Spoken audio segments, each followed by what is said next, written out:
বিএনপির বিরুদ্ধে যে অপপ্রচার চলছে তার একটা দৃষ্টান্ত সেদিন গত ১৩ই আগস্ট গুলশানে বিএনপি চেয়ারপারসনের রাজনৈতিক কার্যালয়ে দলটির জ্যেষ্ঠ যুগ্ম মহাসচিব রুহুল কবির রিজভী তিনি সংবাদ সম্মেলন করেছিলেন। মূলত তার অভিযোগ ছিল ১৩ই আগস্টে চট্টগ্রামে এক চিকিৎসক ভিডিও লাইভে এসে তিনি বলতে থাকেন যে বিএনপি নেতাকর্মীরা তাকে মারধর করছেন এবং তাকে হত্যার চেষ্টা চালাচ্ছে। এরকম একটা ভিডিও সামাজিক মাধ্যমে ছড়িয়ে পড়ে।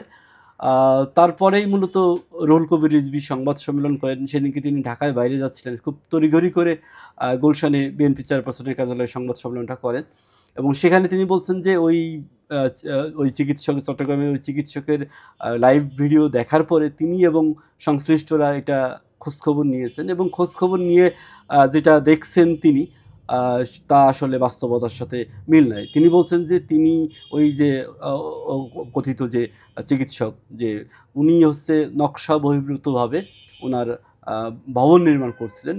সেই বিষয়ে আসলে সংশ্লিষ্ট কর্তৃপক্ষ তাকে এটা নিয়ে স্টেপ নিচ্ছিল এবং সেই স্টেপের বিপক্ষে গিয়ে তিনি মূলত বিএনপির বিরুদ্ধে এই যে যেটা রিজভির ভাষায় যে নাকে রং লাগিয়ে তিনি এই বিএনপি তার উপর হামলা করেছে, বিএনপি তাকে অত্যাচার করছে, এই টাইপের কথা বলে বিএনপির বিরুদ্ধে অপপ্রচার করছেন। সেটাই রিজভী তার সংবাদ সম্মেলনে তিনি স্পষ্ট করেছিলেন।